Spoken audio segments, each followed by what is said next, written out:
신앙생활 Q&A. 순대 선짓국 먹어도 되나요? 구약시대 피채 먹지 말라고 한 이유는 무엇일까요? 같이 참고하겠습니다. 예, 요한계시록 인사이드가 결국 나왔습니다. 더 일찍 나왔습니다. 감사합니다. 구매 안내입니다. 11장까지고요. 39 챕터로 이루어졌어요.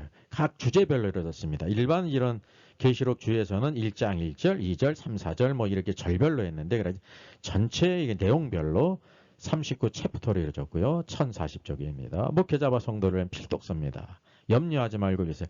다 이해할 수 있도록 했습니다. 성경의 완성이고요. 헬라어 원어를 쓰고 우리말 발음으로 이해하기 쉽게 했고 영어도 병기하고 의미도 다 파싱했습니다. 특별히 가장 중요한 것은 이때 종교개혁 500년 이후에 무천년설이 왜 잘못됐고 그리고 전천년설이 맞는지를 이렇게 비교하면서 계시록을 쓴 것은 아마 처음일 것입니다. 중요한 각 주제들 토픽으로 다 아주 중요한 주제를 달았습니다. 그리고 중에 또 특징은 약 130여 개의 도표가 있고 비교표가 있어요. 그래서 참 이해하기 쉽도록 이렇게 편집이 되어 있습니다. 정가 6만 원인데 54,000원에 무료 배송하게 됩니다. 계좌에 보내시면 되고요. 이렇게 이메일로 보내면 되겠습니다. 그 중요 주제별 영상, 첨부 영상이 또 유튜브 채널, 두 채널에 있는 이런 귀한 책입니다. 예, 여기 족발과 함께 순대가 나오죠. 또 여기 순대국밥이 있습니다. 성경은 피채 먹지 말라고 했는데 먹어도 되는가라고 하는 이제 의문이 들 것입니다. 성경은 뭐라고 말하고 있을까요? 성경을 통해서 우리가 분별할 수 있습니다. 예, 에덴 동산입니다.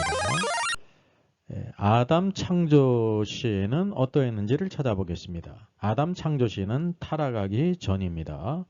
창세기 1장 29절 이하를 보게 되면 하나님께서 말씀하십니다. 내가 온 지면에 씨 맺는 모든 채소와 씨 가진 열매 맺는 모든 나무를 너에게 주노니 너희 먹거리가 되리라 라고 말씀했습니다. 또 땅의 모든 짐승과 하늘의 모든 새와 생명이 있어 땅에 기는 모든 것에게는 내가 모든 풀을 먹을 거리로 주노라 라고 말씀하셨습니다. 이것이 그대로 됐다는 사실이에요. 그래서 이 아담, 사람에게는 씨 가진 채소나 씨 가진 열매가 음식이었습니다. 즉 다시 말하면 피라든지 고기를 먹을 수 없었다는 사실이에요. 그럼 짐승과 새들, 동물들은 또 어떻게 했습니까? 동일하다는 것입니다. 모든 푸른 풀을 이렇게 먹을 거리로 주셨다는 것입니다. 그래서 따라서 이제 창조 때 고기라든지 피는 창조 때부터 먹지 못했다는 사실을 우리가 알게 됩니다. 하나님의 그게 계획이에요. 그래서 그 이유는 바로 뭐냐면 사람이 타락하기 전이었다는 것입니다. 그래서 순대도 먹을 일이 없었고 또 더군다나 피도 먹을 일이 없었다는 것입니다. 그리고 사람은 타락했습니다. 타락한 이후에 중요한 사건이 노아 홍수의 심판이죠. 홍수 심판 후에 어떤 변화가 있을까요? 성경은 창세기 9장은 이렇게 말씀합니다. 모든 산동물은 너희의 먹을 것이 될지라 채소같이 내가 이것을 다 너희에게 주노라 라고 말씀했습니다. 이게 하나의 변화죠. 이제 고기는 이제 먹을 수 있도록 허용하셨다는 것입니다. 그 중요한 이유가 타락한 사람에게는 고기가 먹을 필요가 있다는 사실입니다. 그런데 이게 둘째 보게 되면 그러나 고기를 그 생명되는 피째는 먹지 말 것이라고 하면서 피는 계속해서 먹지 말 것을 말씀하고 있습니다. 6절에서도 다른 사람의 피를 흘리면 그 사람의 피도 흘릴 것이다 라고 말씀하셨습니다. 이제 홍수 심판 후에 고기는 먹을 수 있지만 피는 먹을 수 없다는 것이 하나님의 정하신 법입니다. 그래서 따라서 순대나 피도 먹지 못했다는 사실을 우리가 알게 됩니다. 자, 세 번째 중요한 것은 율법 시대, 구약 시대입니다. 이제 모세를 통해서 율법이 주어지지 않습니까? 레위기 3장 17절 너희는 기름과 피를 먹지 말라. 이는 너희의 모든 처소에서 너희 대대로 지킬 영원한 규례라 라고 말씀하고 있습니다. 피를 금하셨어요. 레위기 6장에서도 너희가 사는 모든 곳에서 새나 짐승의 피나 무슨 피든지 먹지 말라 그랬습니다. 이게 어떤 짐승 동물의 피를 먹을 수가 없어요. 이게 하나님의 법이거든요. 무슨 피를 피든지 먹는 사람이 있으면 그 사람은 다 자기 백성 중에서 끊어지리라 라고 말씀하고 있습니다. 이와 같이 이제 창조로부터 노아 홍수 시대에도 피를 금하셨고 율법 시대에도 피를 금하셨어요. 이제 구약의 마지막 말라기 때까지 구약 시대 전부가 피를 금하셨다는 것입니다. 따라서 순댓국은 피가 들어간 것이기 때문에 먹을 수 없다는 사실을 우리가 알게 됩니다. 자, 여기 족발과 순대가 있고요. 순댓국밥이 있죠. 그렇다고 하면 중요한 것을 우리가 생각하지 않을 수 없습니다. 왜 여호와 하나님께서는 그 사람에게 피채 먹지 말라고 한 이유가 무엇인가? 고기는 허용하셨지만 피를 먹지 말라고 한 이유가 무엇인가라는 것이 중요하죠. 이것이 바로 이 구속사 가운데 중요한 부분인 것을 우리가 깨달을 필요가 있습니다. 자, 출애굽기 12장은 6월절이지 않습니까? 예수님께서 세례 요한에게 이 세례를 받으실 때 보라 세상 죄를 요구하는 하나님의 어린 양이로다 라고 말했습니다. 여기 이제 출애굽기 12장에서 예수 그리스도께서 6월절 어린 양으로 이렇게 예표가 되어 있어요. 이게 얼마나 놀라운 일입니까? 그래서 출애굽기 12장 7절은 그 피, 어린 양의 피를 양을 먹을 집 좌우 문설주와 임방에 바르라 라고 말씀하고 있습니다. 그래서 어린 양의 고기는 그것에 참여한 모든 가족들이 다 먹을 수 있었지만 그 어린 양의 피는 그 먹는 집의 좌우 문설주와 임방에 이렇게 발랐다는 사실입니다. 그래서 이제 임방은 사실은 바로 뭐냐면 이렇게 평행선으로 놓여진 거죠. 땅과 수평하게. 문설주는 이렇게 세로로 이렇게 놓여져 있는 것입니다. 따라서 이것이 자리 어떤 모양이냐면 십자가의 형상을 하고 있다는 것을 알아야 됩니다. 이제 임방은 사람과의 관계고요. 문설주는 하나님과 사람 간의 관계. 이게 어린 양의 피는 하나님과 불화한 하나님과 사람의 관계를 주님께서 화목하게 하시고요. 또 불화한 모든 사람들의 관계를 화목게 한다고는 십자가의 예표가 여기에 있는 것입니다. 6월절 어린 양은 십자가 달려 돌아가신 6월절 어린 양이신 예수 그리스도를 예표하고 있다는 사실이죠. 그래서 첫째, 어린 양의 고기는 모든 백성들이 먹을 수가 있었습니다. 이게 중요한 부분이에요. 근데 대조되는 것은 그러나 어린 양의 피는 먹을 수가 없었습니다. 이게 하나님께서 뭐라고 말씀하시냐면 그 어린 양의 피를 그 양의 고기를 먹을 집 좌우 문설주와 임방에 바르라라고 말하고 있습니다. 바른다는 것은 먹을 수 없다는 것을 가리켜요. 그럼 왜 하나님께서 그것을 바르라라고 말씀하셨을까요? 여기 보면 너희를 위하여 표적이 될지라 그랬으면 표적이 되는 거예요. 내가 여호와가 피를 볼 때 너희를 넘어가리라 그랬습니다. 6월절 우리가 알다시피 그 어린 양의 피를 그 바른 집을 여호와께서 넘어가셨습니다. 제 모든 재앙이 넘어갔다는 거죠. 따라서 이 어린 양의 피는 무엇이라는 것을 보게 되면 여호와께서 보시기 위한 것이라는 것을 우리가 이제 알게 되는 것입니다. 하나님이 보시기 위한 거예요. 어린 양의 고기는 우리가 먹을 수 있다는 사실이죠. 따라서 오늘도 신약적인 관점에서도 보게 되면 어린 양의 피는 하나님께서 보시는데 우리가 믿음으로 예수 그리스도께서 내 죄를 위해 죽으신 것을 믿게 될 때 동일하게 마치 이스라엘 백성들이 어린 양의 피를 임방과 좌우 문설주에 바른 것과 같다는 사실입니다. 사람의 입장에서는 이 피가 대체 우리를 재앙으로부터 이렇게 보호해 줄 수가 있을까라는 의문이 들 수가 있지 않습니까? 그러나 그들은 믿음으로 발랐다는 사실이죠. 그것도 우슬초로 이렇게 바르지 않습니까? 이제 바른다는 것은 예수 그리스도를 믿는다는 거예요. 그래서 전 시대에 걸쳐서 모든 백성들은 다 믿음으로 구원받는 것입니다. 흔히 세대주의가 말하는 것처럼 7세대가 있는데 세대마다 구원의 방법이 다르다라는 것은 잘못된 견해입니다. 자, 피를 금하신 특별한 이유를 우리가 성경에서 찾을 수 있습니다. 히브리서 말씀을 빼놓을 수가 없죠. 9장입니다. 염소와 송아지의 피로 아니하고 오직 자기의 피 그리스도의 피로 영원한 속죄를 이루사 단번에 성소에 들어가셨느니라. 13절 염소와 황소의 피와 및 암송아지의 죄를 부정한 자에게 뿌려 그 육체를 정결하게 하여 거룩하게 하였거든. 이게 구약시대에 그랬다는 거죠. 근데 하물며 영원하신 성령으로 말미암아 흠없는 자기를 하나님께 드린 그리스도의 피가 어찌 너희 양심을 모든 죽은 행실에서 깨끗하게 하고 살아계신 하나님을 섬기지 못하게 하겠느냐라고 말하고 있는 것입니다. 이 양자를 비교하고 있습니다. 구약에는 염소나 송아지의 피를 드렸어요. 이게 모든 제물들의 피는요 먹을 수가 없고 반드시 하나님을 위한 것이었다는 거죠. 이게 그리스도의 구속과 관계가 있다는 거예요.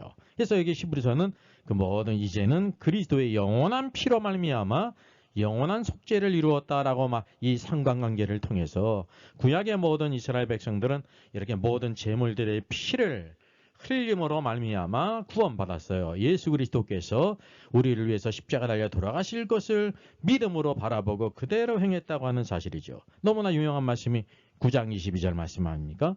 율법을 따라 거의 모든 물건이 피로써 정결케 되나니 그랬습니다. 반드시 피로써 모든 죄가 정결케 하게 된다는 거예요. 피 흘림이 없은즉 사함이 없다 그랬습니다. 여러분 우리가 구원받는 것이 반드시 피 흘림이 있어야 되는 거예요. 구약의 모든 백성들은 장차 예수 참 제물이신 예수 그리스도께서 십자가 달려 돌아가실 것을 바라보면서 하나님의 말씀을 따라 율법을 따라 모든 이제 염소나 송아지의 피를 흘리게 해서 이와 같이 여호와 하나님께 드렸다고 하는 사실이죠. 유월절 어린 양도 그 피는 임방과 문설주에 발랐습니다. 여호와께서 그 피를 보고 넘어갔다는 사실이죠. 이게 바로 신구약 성경의 일목요연 하나님의 구속의 역사를 보여주고 있습니다. 자, 그래서 이 순대라든지 순댓국 이제 여기에 피가 들어갔기 때문에 먹지 않는 것이 좋다라고 생각할 수가 있습니다. 근데 우리가 알다시피 구약 율법이 있고요. 신약이 있어요. 구약 율법은 그림자고 신약은 바로 실체거든요. 성취가 된 것이거든요. 구약과 신약의 관계를 알 수가 있습니다. 예수 그리스도는 바로 모든 율법을 이렇게 완성하신 겁니다. 폐한 게 아닙니다. 완성하셨다는 사실이죠. 그래서 이 구약의 백성들은 이와 같이 모두 다 피를 먹을 수 없었습니다. 순대라든지 순댓국도 먹을 수가 없었습니다. 근데 오늘 신약의 백성들 교회는 어떠한가라는 것을 우리가 이 양자의 관계를 살펴야 된다는 사실이죠. 자, 피라든지 순댓국을 먹어야 되는가라는 문제를 보면서 사도행전 15장 그 예루살렘 공회가 일어났던 그 주제를 알지 못하면 성경을 반쪽만 아는 거예요. 사도행전 15장을 보게 되면 그러므로 내 의견에는 이방인 중에서 하나님께로 돌아온 자들을 괴롭게 하지 말고 다만 우상의 더러운 것과 그랬습니다. 우상의 제물과 음행과 목매어 죽인 것과 그리고 피를 멀리하라고 편지하는 것이 가하다라고 말했습니다. 이제 이 사도행전의 역사는 완전한 신약이거든요. 예수님이 십자가에 죽으시고 부활하신 이후의 사건이거든요. 따라서 이제 이 말씀을 보면서 이와 같이 피를 먹으면 안 된다라고 결정하지 않았어요. 예루살렘 공회에서. 따라서 이제 순대도 먹으면 안 된다라는 것이 대부분 이 주제를 다루는 많은 분들이 이렇게 주장을 한다는 사실입니다. 근데 여러분 그것이 어떤 의미일까요? 아주 단편적인 거예요. 성경을 단순히 이렇게 큐티만 했다는 사실이죠. 이 큐티 정도는 모든 성도들이 다 알 수 있잖아요. 사도행전이 분명히 신약 사건이잖아요. 부활 이후니까.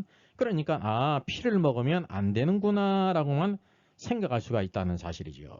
우리 워킹 바이블은 QT를 넘어서 QST 하는 거예요. 성경의 전체의 모든 흐름을 다 종합해서 완전한 하나님의 닥트린을 이렇게 제시한다는 사실입니다. 그래서 이 주제에 대해서는 이제 다음 주제 5월 14일 토요일 날 이 주제의 영상을 올리겠습니다. 오늘도 우리가 성경 말씀을 바로 알고 하나님의 구원의 역사 그리고 우리들이 어떻게 행할 것인지를 바로 안다고 하면 우리가 이래도 되고 저래도 되는 문제가 아니라 좌로나 우로나 치지 않고 오직 우리가 푯대를 향해서 온전히 달려갈 수 있는 축복의 사람이 될 것입니다. 감사합니다. 내주의 보혈은 로이스 하트소 목사님의 작사 작곡입니다. 이 찬송가는 아이오와주 엘프워드에서 부흥 집회를 인도하던 목사님이 결신자의 초청 찬양으로 작시하고 작곡한 유명한 명 찬송이죠. 내가 주께로 지금 가오니 골고다의 보혈로 날 씻어주소서. 후렴 부분은 결신자 고백으로 이 찬송 시의 가장 뛰어난 부분이라고 할 수 있습니다.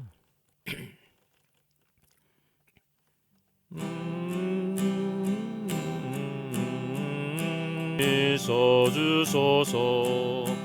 나로라 심은 온전한 믿음과 또 사랑함과 평안함 다 주려 함이라. 내가 주께로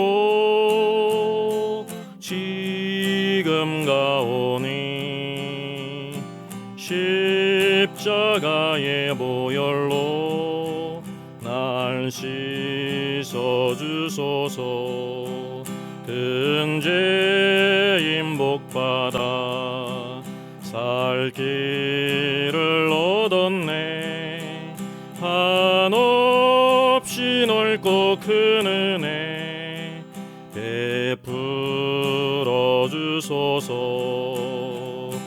내가 주께로 지금 가오니 십자가의 보혈로 날 씻어주소서. 그 피가 맘속에 큰 증거 됩니다. 내 기도 소리 들으사 다 허락하소서. 내가 주께로 지금 가오니 십자가의 보혈로 날 씻어주소서.